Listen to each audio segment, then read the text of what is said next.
gonna try to do another carving here for you guys. I thought I'd do this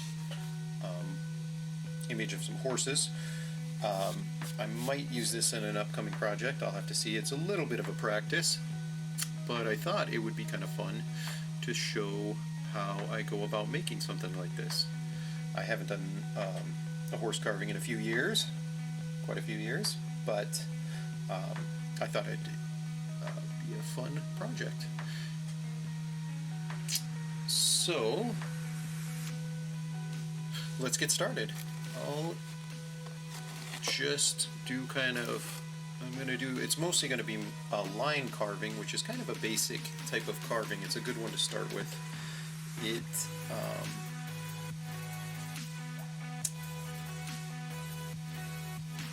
I'd recommend it as a starting point, and you can kind of use most any image. You can trace it onto I drew this one.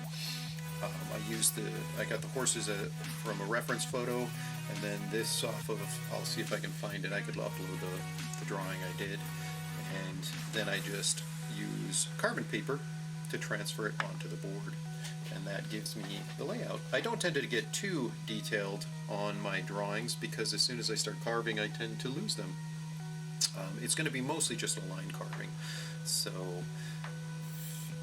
I'll give you a few tips, and then I'll also probably do some sections where I'm just carving and I'll speed those up so it's not a real long carving video. Alright, I usually just kind of start wherever. There's no special background or anything, so I'll probably just kind of start at the bottom. Yeah. So I use just a V-parting. I usually use a small one. Sometimes I use the larger. This one's just the 12-3. Sometimes I use the 12-6. But for this one I'll probably start with this, and then some parts I'll probably use the bigger one. But yeah, so we just kind of start. I find I like to start at the point.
that's kind of the one side. I might do a little bit more to add a little more depth to it in a couple spots. But now I think I'm going to start on the horses. They're kind of fun.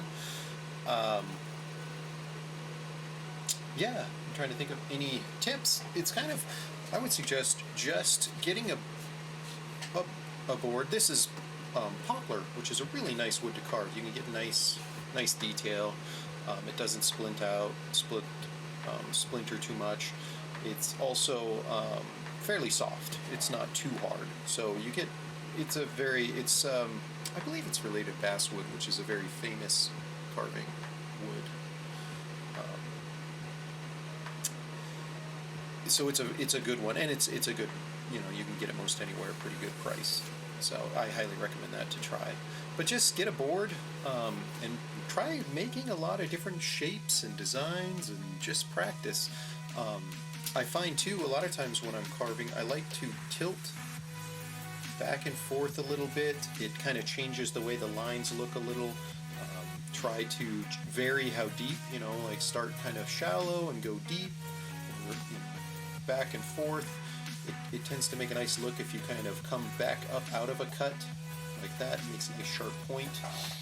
Just try a bunch of different cuts and practice, see what you can do. All right, I'm going to do the horses. Like I said, I haven't carved one in quite a while. Let's hope I don't mess them up.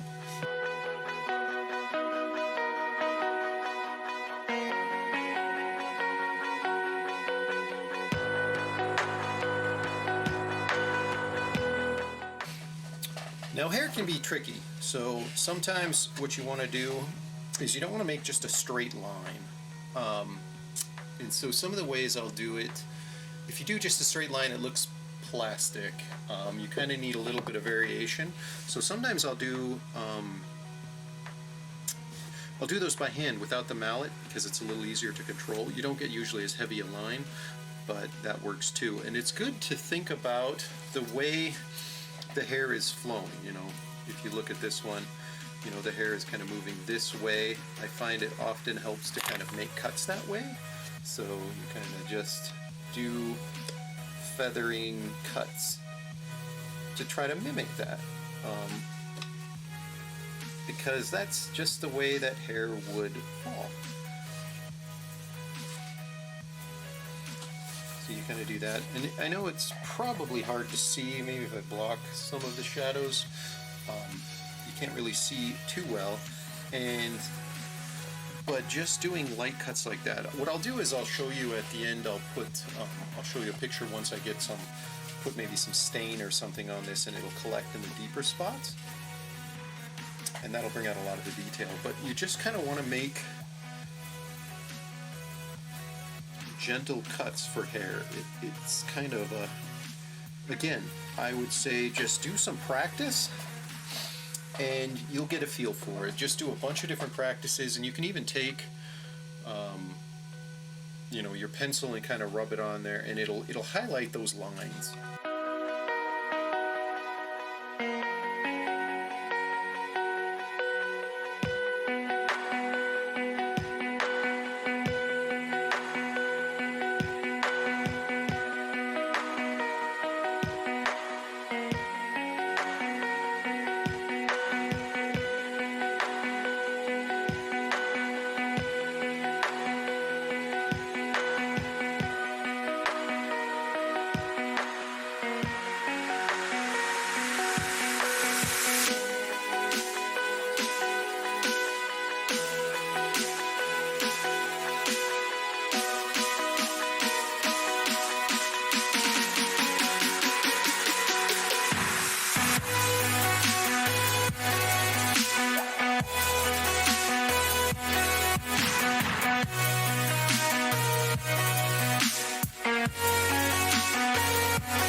So that's kind of get the horses somewhat done. I think, like I said, I'll probably, when I'm done, I'm going to go back with maybe a number 7 gouge and kind of add a little bit of detail in some of it.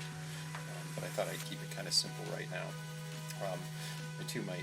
I didn't draw it in, but I might do some type of little detail up here just to kind of highlight them.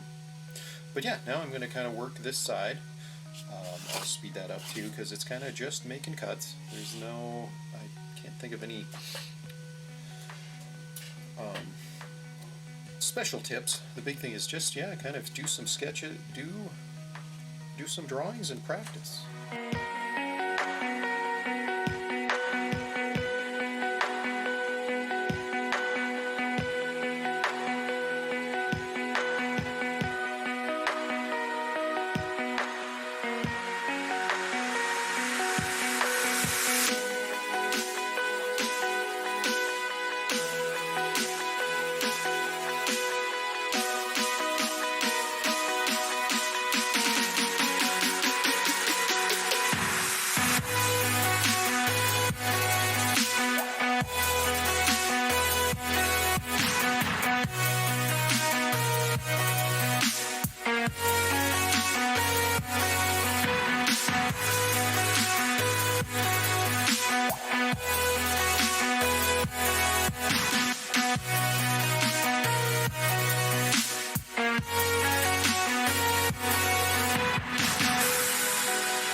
I think I'm going to have to add a little mountain in here.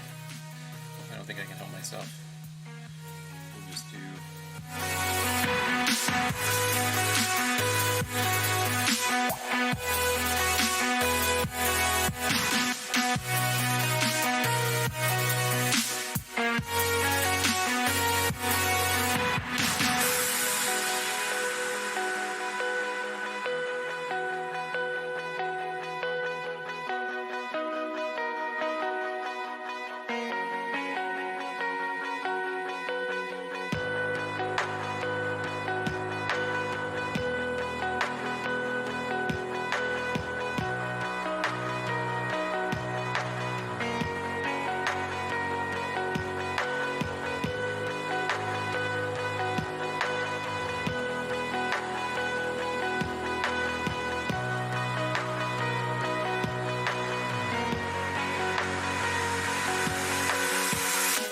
There we go. I'll sand it up just a little bit, get all the lines off. Oh, one last detail I almost missed is for the circles like that, I like to use just my veiner. They're called veiners, but it's sort of like a V-parting, but it's curved on the bottom. And what you can do is you can kind of cut one way, cut the other, and it'll kind of let you, well, that didn't work. white as well as it does sometimes, but you can kind of create little circles in fact. Yeah, like that. I think that's good. If possibly as I sand it, I might do a little bit more on detailing, but I'll show you a picture here in a little bit what it looks like. All right, thank you. Have a good one. And yeah, give me some comments, like. It's always nice to get feedback. All right, have a good one. Thank you.